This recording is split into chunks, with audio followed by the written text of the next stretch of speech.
Hi hello வணக்கம் மக்களே, நான் உங்கள் மோனிகா பேசுகிறேன். நான் எங்கே போயிருந்தேன்னா டி நகர் போயிருந்தேன் என் பர்த்டே அன்னைக்கு. என்ன ரீசன் அப்படின்றத ஃபுல்லாக சொல்கிறேன், வாங்க ஸ்டோரியை கேட்கலாம். இப்போ என்னென்னா, எல்லோரும் டி நகர் போனால் ஏதாவது பல்காவோ இல்லாமல் ஓரளவுக்கு ஏதாவது வாங்கிட்டு வருவீங்க. ஆனால் நான் ஒன்றுமே வாங்கிட்டு வரல, அந்த கதையை தான் சொல்ல போகிறேன். ஆனால் நான் எல்லாமே பார்த்தேன், ஏன் நான் வாங்கலை அப்படின்றதையும் நான் சொல்லுறேன். என்னென்னா, நான் டி நகர் கிளம்பி போகும்போது மணி 1 o'clock நான் போயிட்டு, ஏன்னா ஈவினிங் என் தம்பி பொண்ணுக்கு மண்டபத்தை ஃபங்க்ஷன். ஸோ அதுக்காக நான் போயிருந்தேன். நான் நைட் டியூட்டி முடிச்சுட்டு அப்படியே வந்ததுனால இவ்வளோ லேட்டாக நான் கிளம்புனேன். சரி, போயிட்டு நான் போய் கம்பல் வாங்கலாம். எனக்கு என்ன பிளான் இருந்தால் ஜிமிக்கி வாங்கி மாற்றல் மாதிரி செட் பண்ணணும் அப்படின்னு சொல்லிட்டு வாங்கியிருந்தேன்.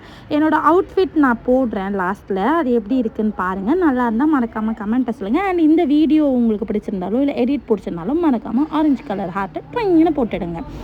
என்னென்னா, நான் அப்படியே பொறுமையாக ஒரு கடையாக போய் பார்த்துட்டு இருந்தேன். ஆனால் நான் விருப்பப்பட்டது, நான் நினச்சிட்டு இருந்த பொருள் டி நகர் ஃபுல்லாகவே கிடைக்கவே இல்லை. அது ஏன்னு தெரில. நான் பொஷவாக்கமில் தேடினேன், கிடைக்கல. டி நகர்லையும் தேடிட்டேன், கிடைக்கல. எம்சி ரோடில் தேடிட்டேன், கிடைக்கல. ஆனால் என்கிட்ட அந்த பொருள் இருந்துச்சு. எவ்வளோ ஒரு நாரசமான ஒரு விஷயம் இல்லை. ஸோ எனக்கு ஹேண்ட்பேக்னால் ரொம்ப பிடிக்குங்க. அதனால் நான் எப்போ போனாலுமே பேக்ஸ் பார்ப்பேன். ரேட் கேட்டால் ஒரு ஹையாக சொல்கிறாரு, அதனால் வேணாம் சொல்லிட்டேன். அண்ட் இது என்னென்னு பார்த்தீங்கன்னா, அந்த ப்ளவுஸில் வைப்பாங்களே, இது அப்போல்லாம் எனக்கு சின்ன பொண்ணில் என்னன்னே தெரியாது. அதனால நான் இப்போ தான் இதை தெரிஞ்சுக்கிட்டேன் அப்படின்னு சொல்லி ஒரு எக்ஸ்ப்ளனேஷன். நான் என்னோடய நியூ ட்ரெஸ்ஸை கை ஸ்டிச் பண்ணணும், அதேமாதிரி சைட் பிடிக்கணும்னு சொல்லிட்டு டி நகரில் ஒரு கடையில் போயிட்டு நான் கொடுத்துட்டு வந்தேன், டைலர் கடையில்.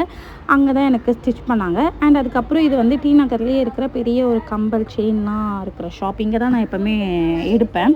ஸோ அங்கே நான் போய் பார்த்தேன். ஆனால் அந்த கடையில் நான் பார்க்குற கம்பலை தவிர எல்லா கம்பலுமே அவைலபிளாக இருந்தது. அதே மாதிரி நான் கேட்குற அந்த பிளாக்கை தவிர எல்லா கலருமே அவைலபிளாக இருந்தது. எனக்கு டிஃப்ரெண்ட் கலர்ஸ் கம்பல் ஜிம்காஸ்லாம் நான் அங்கே பார்த்தேன். எனக்கு ஷாக்கு, என்னடா பிளாக் கிடைக்கலையே, பிளாக்குக்கு இவ்வளோ டிமாண்டா அப்படின்னு சொல்லி யோசிச்சிட்டேன். ஸோ அதுக்கப்புறமா ஜிம்மிக்கு கிடச்சிருச்சுன்னு தேடி பார்த்தா பிளாக் கலர் இல்லை. ஸோ ரொம்ப சேடாகி ஒரு மாதிரி நான் வெக்ஸ் ஆகிட்டேன் மக்களே. அண்ட் அதே மாதிரி சரி ஓகே, வேறு கலர் போயிடலாம், மல்டி கலர் போகலாம் அப்படின்லாம் சொல்லி நான் சூஸ் பண்ணேன். அண்ட் எனக்கு 29 years ஆயிடுச்சு. அலேசாக்கு 1 year. நேற்று பர்த்டே ரொம்ப சூப்பராக நாங்கள் செலிப்ரேட் பண்ணோம். நேற்று மண்டபத்தில் எல்லாமே முடிஞ்சிச்சு. நான் இங்கேருந்து கிளம்பி வீட்டுக்கு போகிறதுக்கே மணி 5:30 ஆகிட்டு. வீட்டுக்கு போய் ஃப்ரெஷ் ஆகிட்டு நான் அப்படியே கிளம்பி ஃபங்க்ஷன் போயிட்டேன். என்னோடய பர்த்டே கேக் அங்கே தான் கட் பண்ணாங்க. ஸோ அதையும் நான் ஷார்ட்ஸாக போட்டிருப்பேன், மறக்காமல் பாருங்கள். அண்ட் நெக்ஸ்ட் வீடியோ உங்களுக்கு என்ன வேணுன்றதையும் மறக்காமல் சொல்லுங்கள். எனக்கு பர்த்டே விஷ் பண்ண எல்லாருக்குமே ரொம்ப தேங்க்ஸ்.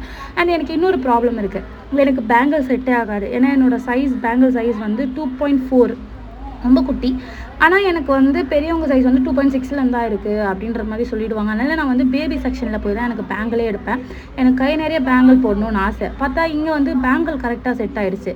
ஸோ இது இன்னும் கடையவே நான் எத்தனை வாட்டி சுற்றிருப்பேன்னு நினைக்கிறீங்க? 2 times நான் சுற்றிட்டேன்.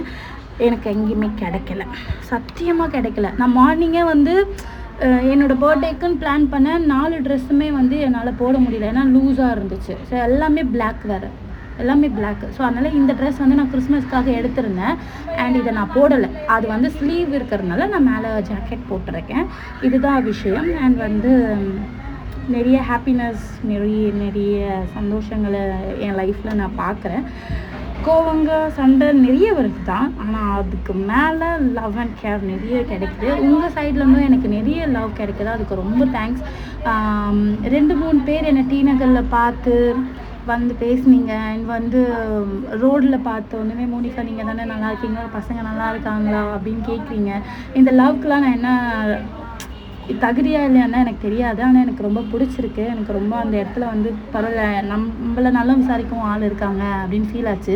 டி நகரில் பண்ணாங்க பாருங்கள், நான் அலறி அடிச்சுட்டு ஓடினேன். டி நகரில் 2 பேரும் என்னை பார்த்துட்டு தப்பன்னு ஓடி வந்துட்டாங்க. என்னக்கா செம்ம பயம். நாளை கேட்டவங்கள, ஏன் இந்த மாதிரி பண்ணீங்க, நான் என்னை கூப்பிட்டு மோனிகா அப்படின்னு சொல்லி நான் நின்றுருக்கிறேன். என் பின்னாடி அப்படி அடிக்கிற மாதிரி துரத்திட்டு வந்தாங்க. அதனால தான் பயந்துட்டேன். எனக்கு ஆஹா அடிச்சிடுவாங்க போல் இன்னைக்கு அப்படின்ற மாதிரி தான் நான் பயந்துட்டேன். ஆனால் ரொம்பவே ஹாப்பியாக இருந்துச்சு. எல்லாருக்குமே ரொம்ப தேங்க்ஸ். எனக்கு பர்த்டே விஷ் பண்ணவங்களுக்கு ரொம்ப ரொம்ப தேங்க்ஸ். இதுதான் என் பர்த்டேயோட அவுட்ஃபிட். நல்லா இருக்கான்னு மறக்காமல் சொல்லுங்கள். நெக்ஸ்ட் vlogல ஃபுல்லாக போடுறேன். பாய்.